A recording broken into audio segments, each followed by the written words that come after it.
Guys, pumutok ang Mount Mayon. Dito may palayan dito. May palayan dito. Sa kapitbahay namin. Ayan, yun nga pala. Ginagawa yung ano namin guys. Bakod.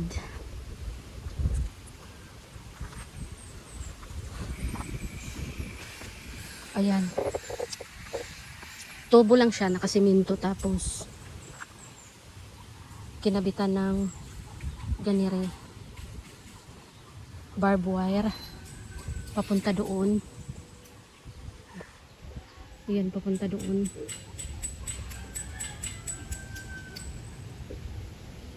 Tapos yung design nito guys, ano daw to? Pang design sa bakod sa ano, parang kampo. Ayan, ganito.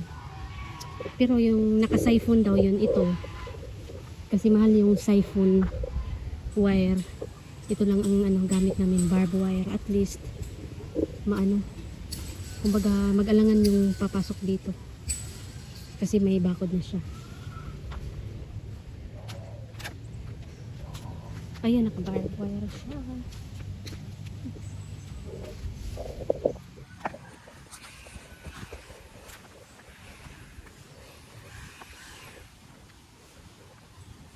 Hanggang doon. Hanggang doon. Ayan, hanggang doon sa ano, dulo. Hanggang din. Hanggang din. Hanggang din.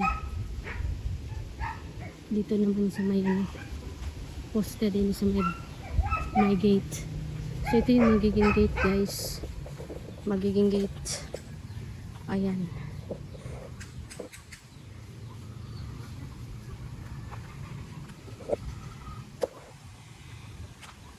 So papasok tayo guys. Okay. Ayan. Si Dagol nakabantay. Si Dagol nakabantay dyan. Dagol. Ayan ang mga RTL, decalb. No, not RTL. It's Tandang. Not really RTL because RTL is ready to lay eggs. But they are roaster. So decalb roaster. Decalb roaster. Ito, kumusta na kayo, ha? Gusto kayong lumabas? Ha? Gusto na kayong lumabas? Ha? Labas na kayo? Ay, sus. Ay, sus. Malaki-laki na. Dahil mahangin din guys.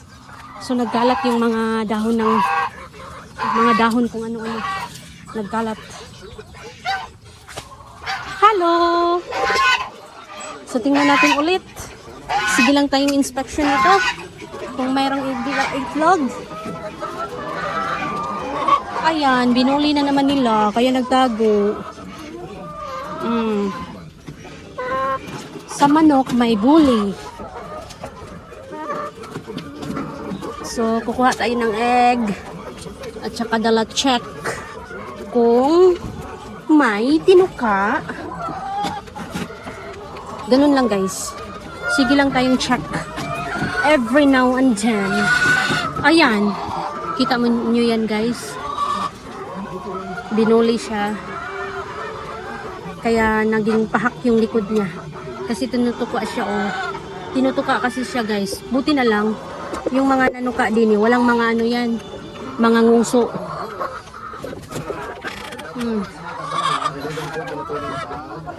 So meron pa tayong nakuhang eggs. Mga ilang perasong eggs.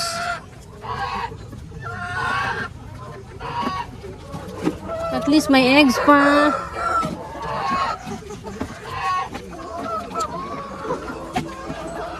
Dapat magmigo lang kayo. Mga ano kayo. Oh, dili lagi magtuka-tuka. Dili magtuka ikaw. Magtuka sila sa mga balahibo. Kaganda niya, di ba? Kaganda, uy. Kaganda.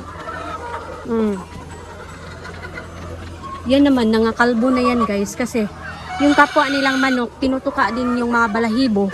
At kakainin nila yung balahibo nilang makuha. Hi! kagandahan. So, ang gawin ko ngayon guys, dampot ng itlog. Tingnan mo, nasugat na. Diyos ko Lord. Kawawa naman.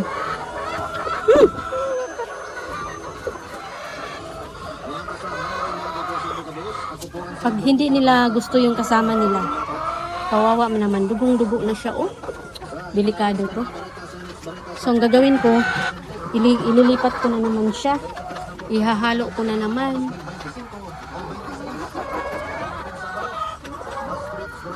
Puro mga buli talaga. So, dapat maihalo ko siya sa iba, guys. I-try ko lang.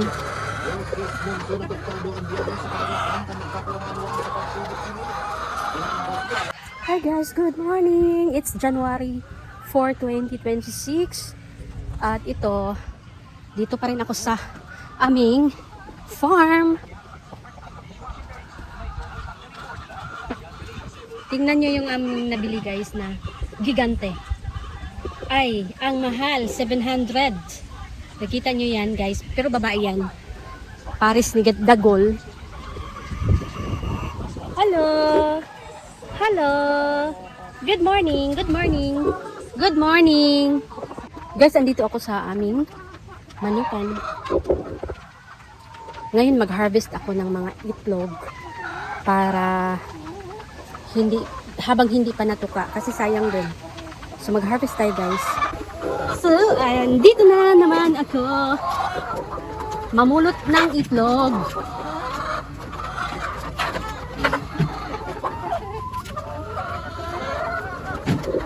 Mamulot tayo ng itlog guys.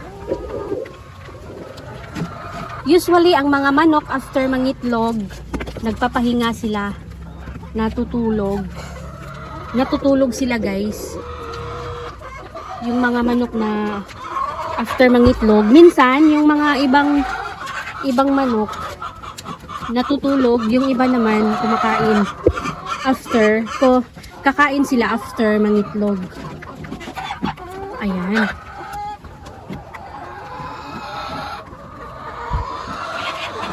Ayan, nandoon sila sa sulok. Natutulog.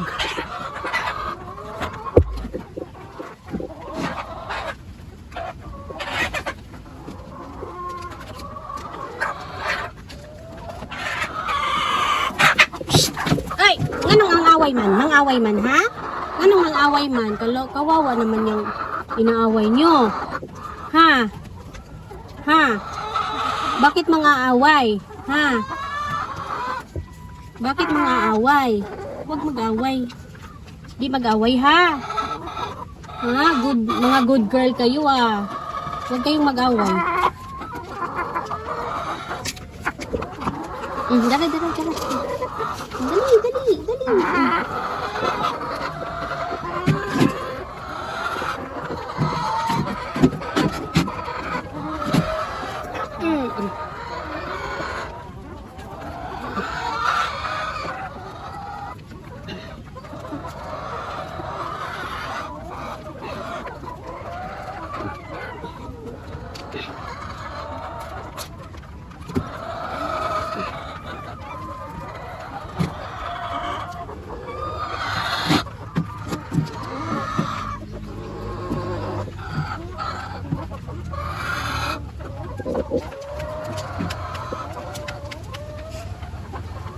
So ito na guys, may isang tray at kulang na lang ng 7.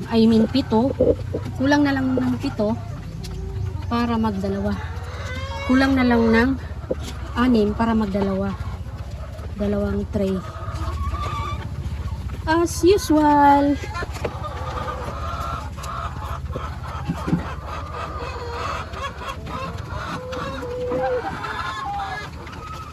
Mahirap din mag-alaga ng mga ganitong manok kasi kailangan mong bigyan talaga ng pansin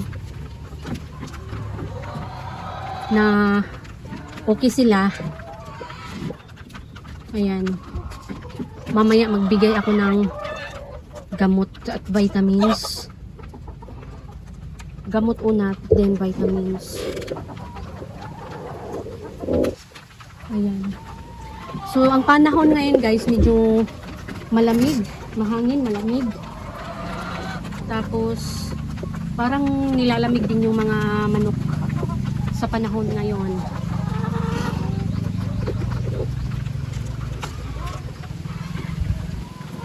Dito naman tayo sa kabila.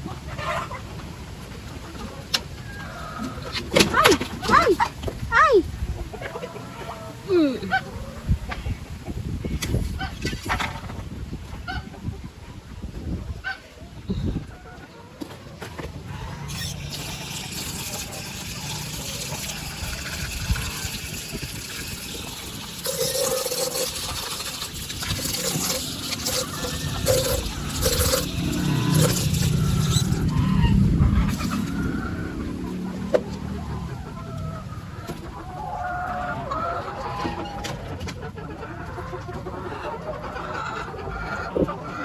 Ayun.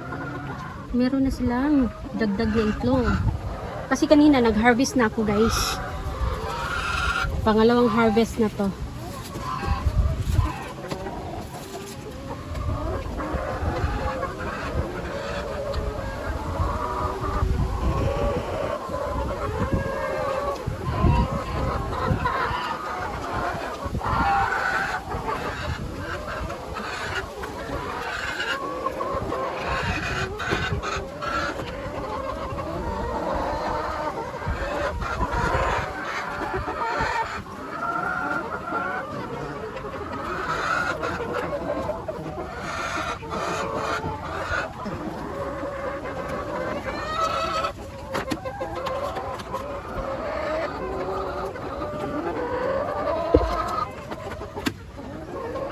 After mag-harvest, pupunta ako doon sa gagawin na, tatapusin na bakod. So yung bakod, kailangan itatapusin.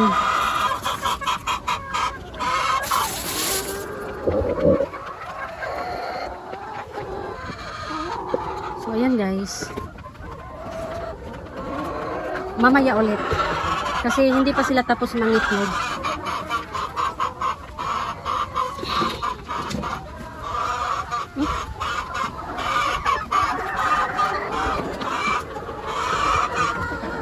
So meron pa namang tubig, mamaya na ako mag refill ng tubig.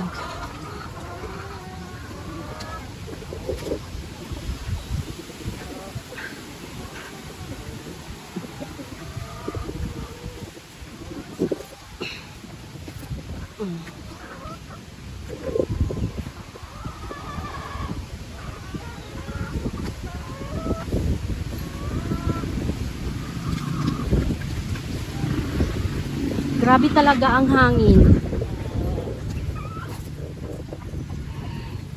So yung mga sisiw din pinakawalan na at pinalitan ng itong bagong bili namin na gigante.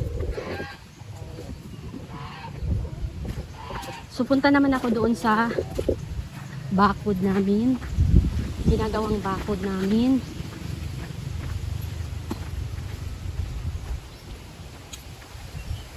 Hoy mga manok, bakit nandyan na kayo? Ha? Ngana. Ngana nganina. Ay. Ngana nganina. Ngani. Ngani. Kakak. Kakak.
Guys, may plano ako dito sa ginagawa ko na ito. Ayan, gawin kong garden dito. Kaya nilagyan ko siya ng forma para magiging bed. Lalagyan ko pa ng lupa at mga ipot at saka dahon. Dito rin may hinahaling ako dito kasi inano ko yung mga anay kasi maraming anay sa ano.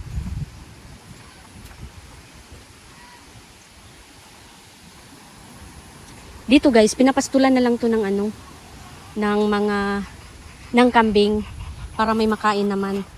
So ito talaga hindi dahil sa para mag-harvest ng kamuti, kundi ang purpose talaga dito para makakain yung kambing, yung manok. Kasi tinutuka din nila yung ano. Halimbawa yung manok, tinutuka nila yung dahon. Ayan guys. So tatapusin ko yan guys ngayong ano, unti-unti.